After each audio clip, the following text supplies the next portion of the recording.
Hey guys, and welcome to another episode of South African Craft Beer Tasting. Today we got a really cool one. It's by Citizen Beer, and I've actually very rarely had any of their beers. I have seen them at bottle stores. I struggle to remember which exact one it was that I had. It was quite recently I had it at Beer House. But either way, I haven't had this beer. This is their English IPA. Now I'm gonna go ahead and say that I'm already excited because very few companies do English IPAs or English pale ales or any English beers really. I don't really know what it is because I'm personally a massive English beer fan. One of my favorite hops, if not my favorite hop, is the East Kent Goldings hops, and they've got that nice earthy, spicy, floral almost, but very subtle notes. And that to me makes for good beer making, is when you keep everything subtle. With American stuff, it can be subtle if done properly, but I often find that brash, resiny, piney thing can get a little bit overboard, and especially with the trend right now where everything is just piney. So when I see anything saying English, an English beer, especially from a South African company, I get pretty excited. Just some notable ones. Draymond's uses English hops in their beers. And Fraser's Folly, I met that guy, and I met Fraser, and he actually said that they use a bunch of English hops in their beers, and their pale ale is a real English pale ale, and their IPA, etc. So there are a couple of guys doing it, but I'm excited to see what Citizen Beer has done with this. As I say, I haven't had too many of theirs, and I'm pumped to get into it. Let's give it a pour, and then see what we get on the nose there. Try to pour it in front of the camera for you because I don't have my second camera set up today. So let's just say about there. Just get a little bit of head on top there, and that's looking fantastic. This is what I'd expect looks wise from an English IPA. I can definitely see the use of a few extra malts like crystals and things like that. This isn't just base malt and hops. Which is what you want in an IPA usually anyway. Nice little white head there. But let's get straight into the smell and see what we get.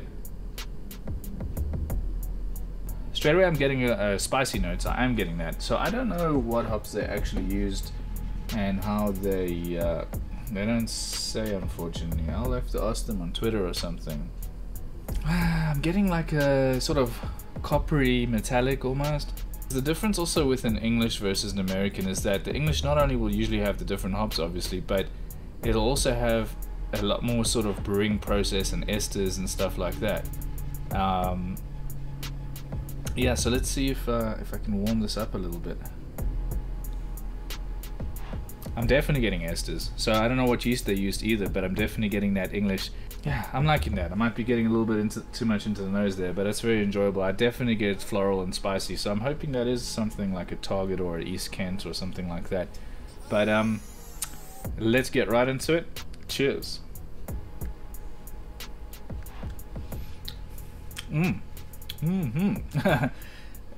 That is fucking tasty. Excuse the language. That is fucking tasty. Okay. I'm getting like a sort of chewy, like a chewy and a little bit of banana-y. I'm guessing that banana-y, and not banana-y in a bad way, but banana-y as in esters and things. I'm getting that. I'm also getting like a chewy bready type flavor coming off there.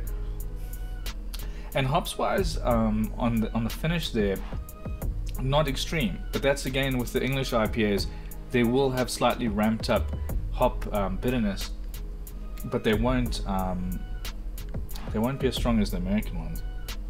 And I'm getting a strong, it's the hop flavor I'm getting a lot of. I'm not getting incredible amounts of bittering, but on the flavoring side, like the 20-minute editions or the 10-minute or the 5-minute type editions, I'm getting like, well, I think it's Target or something like that, if I had to take a wild guess, because Target tends to give me this real British.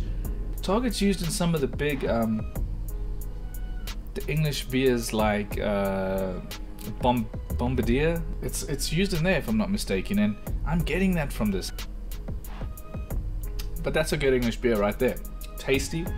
I could drink a bunch of these. In terms of ratings, I'm gonna go ahead and give this a 3.5, a 3 to a 3.5. So excellent marks or excellent rating there, because I really can't fault it. Puts these guys in, or this beer, in the sort of upper ratings area. Very drinkable. 5.5. So just right, pretty much just right.